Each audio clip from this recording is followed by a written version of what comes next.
जब वर्दी वाला के घर सुरक्षित नहीं खे तो आम आदमी कैसे सुरक्षित रही रामपुर में। विधायक बनला के बाद इस सवाल हम उठाई विधानसभा में। सुनले रहनी कि कानून के हाथ बहुत लंबा होला।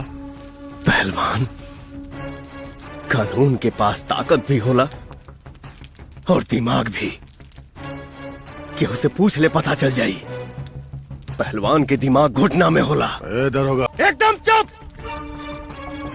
जौने नंबर से फोन आवत रहे ओकर डिटेल आ जाए थे, फिर पूरा खानदान के थाना में बुला के स्वागत करब, तब पता चली कानून कौना चिड़िया के नाम है।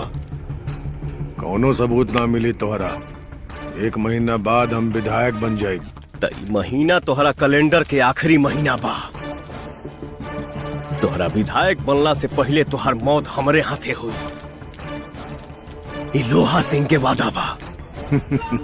सपना देखे के चाहिए, सपना देखे के चाहिए। निमन लागेला काहे से कि आंख बंद रहेला, आंख खोलते ही सपना खत्म। तोहर जिंदगी एगो सपना बन के रह जाई पहलवान।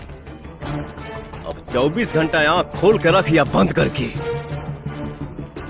सपना में भी तोरा मौत के ही सपना आई। ए दरोगा, रख फोन।